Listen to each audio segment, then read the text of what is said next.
বিশ্বের মানচিত্রে নতুন করে নাম লিখিয়েছেন।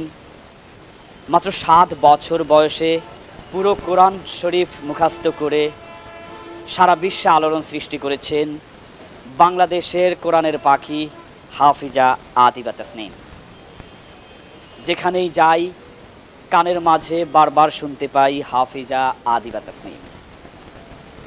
যারা দেখেন নাই, যারা শুনেন নাই, যাদের মাঝে এখনো হাফিজা আদিবা তাসনিম পৌঁছায় নাই, এই ভিডিওটি তাদের জন্য অতীব বেশি প্রয়োজন। যে কোরআন পুরা 30 পারা মুখস্থ করেছেন 7 বছর বয়সের হাফিজা আদিবা তাসনিম। আজ আপনাদেরকে পরিচয় করিয়ে দিচ্ছি সেই বিস্ময়কর বালিকা হাফিজা আদিবা তাসনিম, যে বিস্ময়কর বালিকা মাত্র 7 বছর বয়সে পুরা কোরআন শরীফ মুখস্থ করেছেন। চলুন বন্ধুরা, আমরা শুনতে থাকি হাফিজা আদিবা তাসনিমের কণ্ঠে।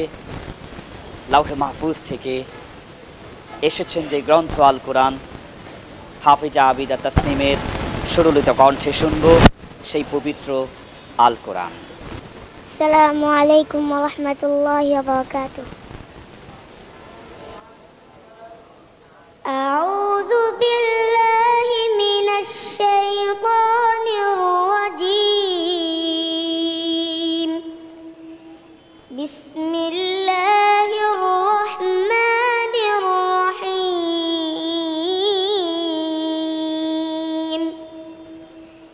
কাযযাবাত قوم نوح المرسلين إذ قال لهم أخوهم نوح ألا تتقون إني لكم رسول أمين فاتقوا الله وأطيعون وما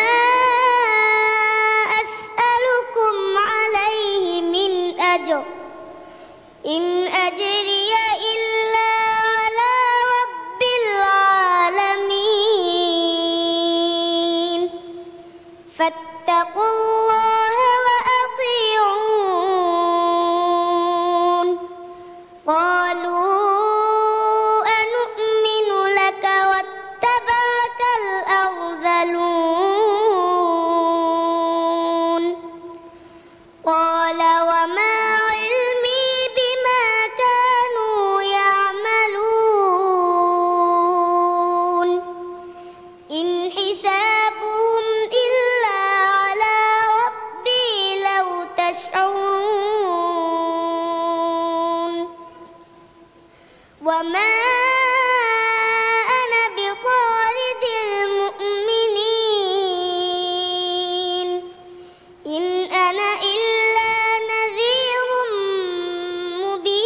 مبين قالوا لئن لم تنته يا نوح لتكونن من المرجومين قال رب إن قومي كذبون صدق الله مولانا العظيم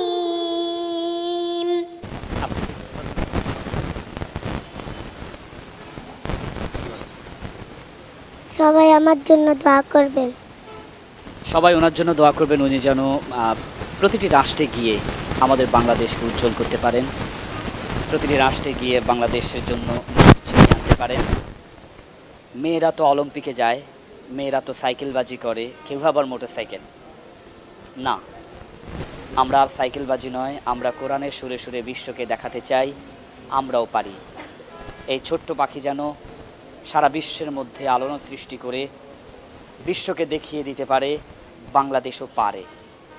বাংলাদেশ থেকে বারবার প্রথম স্থান অধিকার করেছেন মার্কাজুত তাহফিজ ইন্টারন্যাশনাল মাদ্রাসা, ছিনিয়ে এনেছেন বিশ্বের বাইরের মানচিত্র থেকে বাংলাদেশের জন্য উজ্জ্বল মুকুট। এই মার্কাজুত তাহফিজ ইন্টারন্যাশনাল মাদ্রাসায় নিবিড় পরিচর্যায় আপনার সন্তানকে মানুষ করতে আজই যোগাযোগ করুন। মার্কাজুত তাহফিজ ইন্টারন্যাশনাল মাদ্রাসা, যাত্রাবাড়ি, ঢাকা।